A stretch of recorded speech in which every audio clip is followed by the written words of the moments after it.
do'stlar, can bilan could mavzuyimizni davom ettirgan holda sizlar bilan can you, could you, can I, could I degan narsalarni o'rganamiz. Ya'ni bular qachon ishlatiladi? Birinchi bo'lib can you bilan could you nima uchun ishlatiladi? Kimdandir nimadir qilishni so'rash uchun ishlatiladi. When we ask people to do things, ya'ni kimdandir nimadir iltimos qilamiz, nimadir qilish bor deymiz. Misol uchun can you open the door please? Oynani ochib yubora olasizmi iltimos? Can you open the door please?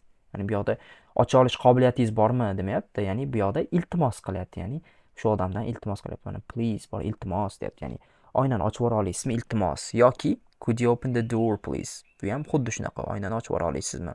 Can you wait a moment please? Ozgina kutib tura olasizmi iltimos? Could you wait? Xuddi shunaqa. Ya'ni ikkitasi ham bir xil. Faqat bitta farqi bor. Shu yerda tushuntirib o'tsam bo'ladi. Can you dan ko'ra could you ko'proq muloyimroq, ya'ni chiroyliroq aytilishga ham muloyimroq hisoblanadi. Shuning uchun ham can you o'rniga could you ko'proq ishlatishadi. Lekin albatta can you ishlatish ham javni qo'pollik emas, lekin bu sal muloyimroq. Shu farqi faqat shu. Endi keyingisi can I have yoki can I get qachon ishlatiladi?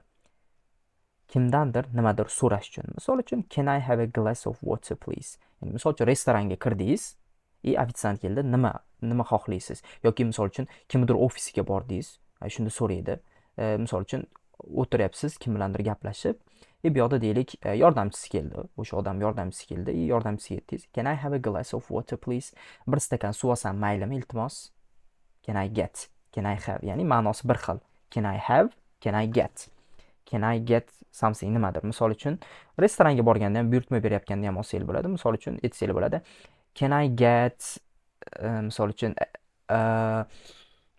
can I get nima? Misol uchun can I get a cup of tea? Misol uchun bir piyola choy olsam maylimi? Misol uchun bir chashka choy olsam maylimi? Xuddi shunaqa. Endi can I, could I? Ya'ni bu ruxsat so'rash uchun ishlatamiz. Is it okay to do something? Shunaqa qilsam maylimi degan ma'noda ishlatamiz. Can I sit here? Shu yerga o'tirsam maylimi? Or could I borrow your umbrella? Tom, ya'ni Tom sani borrow qarzga olib turish degani, ya'ni umbrella soyabon. Soyaboningni qarzga olib tursam maylimi? Could I borrow your umbrella? Soyaboningni qarzga olib tursam maylimi? Kimdandir nimadir, ya'ni qilish shunaqa qilsa bo'ladimi degan ma'noda ishlatsak bo'ladi. Nimadir qilish is it okay, ya'ni yaxshimi shunaqa qilsam bo'ladimi degan ma'noda ishlatamiz.